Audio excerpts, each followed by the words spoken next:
Donc depuis le 9 mars, depuis donc plus de 2 mois, quelle que soit notre étiquette ou sans étiquette d'ailleurs, nous sommes tous rassemblés pour le retrait de la loi travail.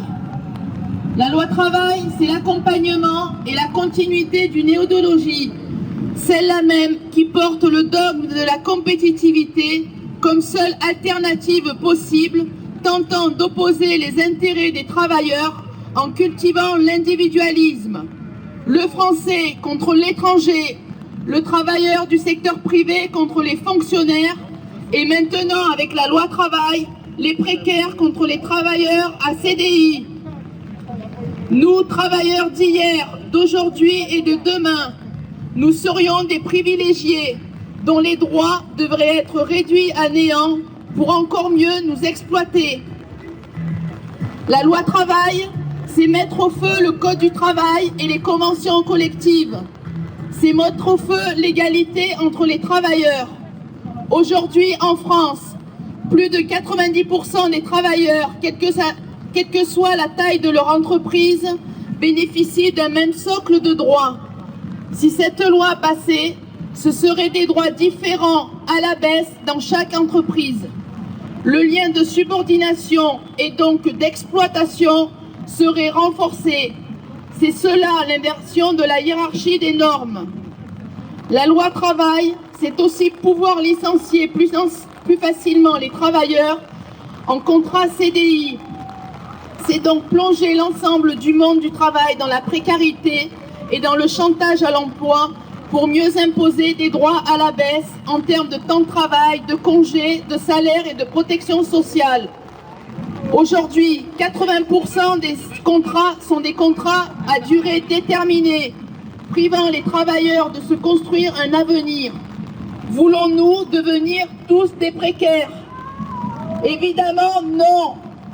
Les privilégiés, ce ne sont pas les travailleurs qui, eux, créent la richesse d'un pays. Une entreprise sans travailleurs ne vaut rien, ne produit rien. Les privilégiés, c'est l'oligarchie constituée du MEDEF et de nos gouvernants qui volent les richesses produites par les travailleurs pour les planquer dans les paradis fiscaux comme le Panama. Les privilégiés, c'est l'oligarchie qui ignore le droit des peuples à décider eux-mêmes de la société dans laquelle ils veulent vivre. Plus de 70% des Français sont contre la loi travail. Plus d'1,3 million de personnes ont signé une pétition citoyenne pour dire son opposition à la loi travail et demander son retrait. Et la jeunesse, les travailleurs, les privés d'emploi, les retraités sont dans la rue depuis plusieurs semaines pour les mêmes raisons. Or, face à nous, Hollande et le gouvernement Valls nous disent vouloir maintenir le cap des réformes libérales qui ne font qu'accroître les inégalités. De leur palais présidentiel et ministériel, le pouvoir leur est monté à la tête. Ils se croient protégés et méprisent le peuple. Ils imposent des lois dont le peuple ne veut pas. Nous glissons peu à peu, sous couvert d'état d'urgence, vers un régime policier, guerrier, autoritaire, bafouant la démocratie, bafouant les libertés, jusqu'à celle de s'exprimer et de manifester. En 1789, le mépris de la monarchie absolue a conduit à la Révolution française. Aujourd'hui, le mépris de nos gouvernants conduira elle aussi à une révolution. La CGT, syndicat révolutionnaire depuis 121 ans, a toujours été de tous les combats pour le progrès social. Comme l'a précisé le Dauphiné libéré. Et elle est toujours debout, car elle ne reniera jamais ses racines. Son camp, c'est celui des travailleurs, c'est celui de la classe ouvrière, quelle que soit sa qualification. Le mépris, les insultes ou la répression antisyndicale de nos ennemis de classe ne nous font pas peur, ne nous découragent pas, bien au contraire. Au mépris, le mépris. La CGT emmerde les collabos. La CGT emmerde le MEDEF. La CGT emmerde le Parti Socialiste.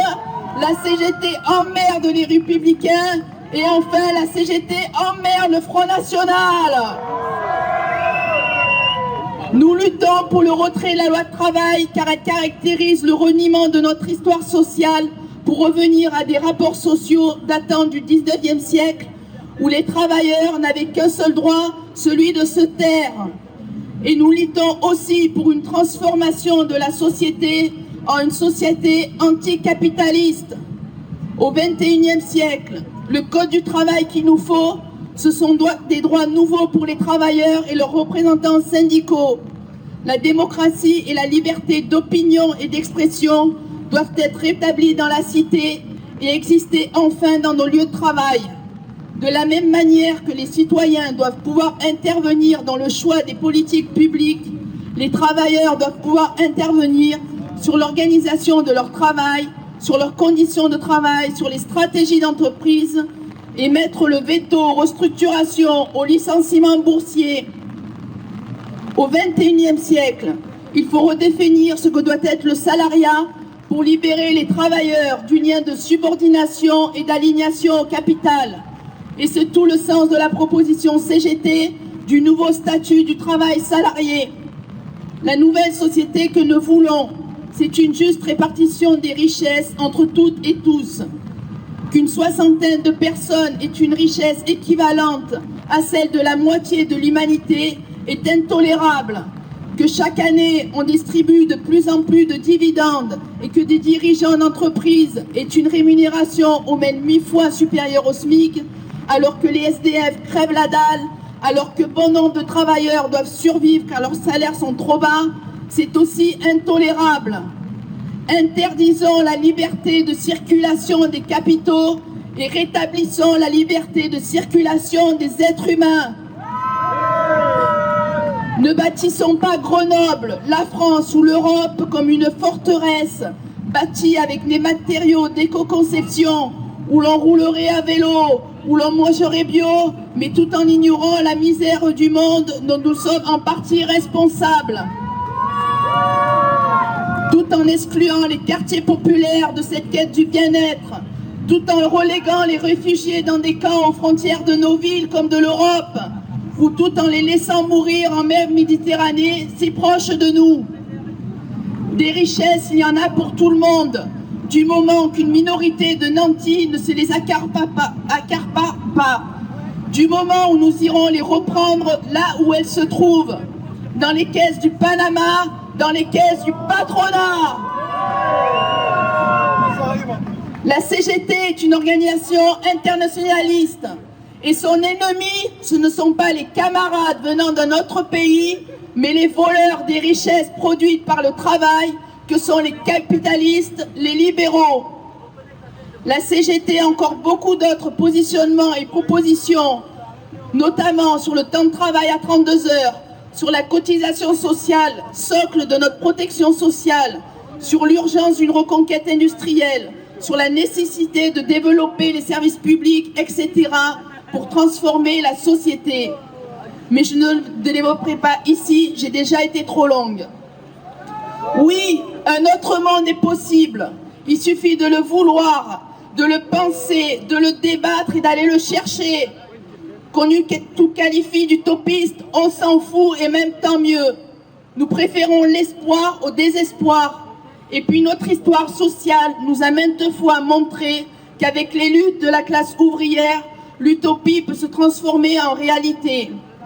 Et les congés payés créés en 1936 par le Front populaire et qui fêtent cette année leurs 80 années d'existence est un bel exemple.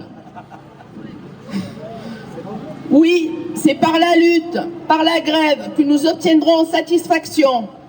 Et la grève, elle n'est pas seulement réservée aux cheminots, aux routiers ou aux travailleurs des raffineries. Comme non plus, ce n'est pas à la seule jeunesse de se prendre des coups à notre place. Le pouvoir de changer le monde, il appartient à toutes et à tous. Ne tombons pas dans la piège de la délégation de pouvoir. Nous devons bousculer nos agendas et être tous dans la bataille si nous voulons être à la hauteur de nos ambitions. Alors camarades de combat, ne lâchons rien, restons mobilisés jusqu'au retrait de la loi travail et au-delà. Reprenons le pouvoir et nos richesses aux nantis installés. Licencions nos gouvernants pour faute lourde de haute trahison et réinventons ensemble une nouvelle société de paix, de liberté, égalitaire, fraternelle et solidaire, où l'être humain prime sur le dogme de la compétitivité et sur la rentabilité immédiate des entreprises. Et à la fin, c'est nous qu'on va gagner! Bonjour à tous. Aujourd'hui encore, les étudiants ont prouvé leur détermination. Nous sommes présents aux côtés des lycéens, des travailleurs, appelés par leurs organisations syndicales, CGT, FSU, FO, SUD, Solidaire, UNL, Solidaire étudiants et nous, l'UNEF, afin d'affirmer tous ensemble notre rejet de cette loi. Il ne faut pas oublier qu'un étudiant sur deux est salarié et donc a conscience des réalités du monde du travail. Les étudiants d'aujourd'hui sont les salariés de demain et en cela nous refusons catégoriquement cette loi. Et en cela nous refusons catégoriquement cette loi qui nous promet une précarité prolongée. Depuis près de 3 mois, notre présence dans les manifestations ne s'est pas essoufflée, malgré la période des partiels. Les étudiants ont conscience de ce qu'impliquerait cette loi. C'est pour cela qu'aujourd'hui, nous réclamons le retrait sans condition de cette loi El Khomri. Ce refus a fait écho auprès du gouvernement qui malgré tout assume le passage en force de cette loi en usant pour la 4e fois du 49.3. Cet acte antidémocratique, impopulaire, ne peut que renforcer notre présence dans les rues. Nous considérons que le recours à cet article atteste du mépris que nous porte ce gouvernement. Nous ne pouvons accepter cet acte envers les droits des travailleurs.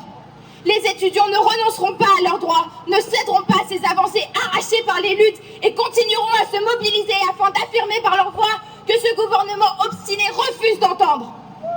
Des forces sont déployées afin de nous intimider, de nous dissuader de poursuivre, mais nous ne renoncerons pas. Bien au-delà, nous dénonçons cette répression policière que plusieurs jeunes ont subie. Nous ne pouvons accepter que de telles mesures soient prises à l'encontre de la jeunesse. Aujourd'hui, les étudiants affirment leur présence, leur refus et leur position adoptée depuis près de 3 mois désormais. Ainsi, nous appuyons avec détermination la position des travailleurs ici présents et de leurs syndicats aux côtés desquels nous luttons. Travailleurs, retraités, chômeurs, les étudiants vous soutiennent dans cette lutte. De nouvelles branches de salariés telles que les routiers en grève ou Sudrail récemment. Nous, étudiants, nous la poursuivrons, nous ne céderons pas, on continue la lutte jusqu'au retrait de la loi travail et au-delà. C'est la 7e fois que nous sommes à Grenoble pour dire non à la loi travail. Bravo à tous, parce que la pluie qui tombe aujourd'hui sur nous, ce n'est qu'un symbole. Ce qui va tomber sur les salariés dans les années qui viennent sera encore bien plus redoutable. Il faut continuer le combat. Il faut qu'il y ait des assemblées générales dans toutes les entreprises. Il faut dire à ceux qui croient que cette loi est une belle pomme, qu'en fait cette belle pomme, à l'intérieur, il y a un ver qui se cache et qui va manger la plupart de nos droits, qui va manger des pages du Code du travail, qui va manger les conventions collectives et qui va mettre à mal également les statuts des fonctionnaires. Donc continuons ce combat. Ce soir, il y aura une intersyndicale nationale qui décidera de la suite à donner. Restez à l'écoute de vos organisations de jeunesse, mais également de vos organisations syndicales pour savoir ce qu'on fera dans les jours qui viennent. Et il faut savoir que certains nous ont rejoints dans ce combat. C'est le cas des cheminots et c'est le cas également des transports. Bravo à eux et soutenons-les et continuons le combat. Malgré la pluie, les étudiants, on est là et on a quand même été nombreux aujourd'hui. Aujourd'hui, on est face à un gouvernement qui est faible. Le 49.3 le prouve. Il n'a pas de majorité à l'Assemblée et c'est pour ça que nous devons continuer à lutter. Je vais vous lire un petit article des droits de l'homme de 1993. Quand le gouvernement viole les droits du peuple, l'insurrection est pour le peuple et pour chaque portion du peuple, le plus sacré des droits et le plus indispensable des devoirs. L'article 35. L'article 35, merci.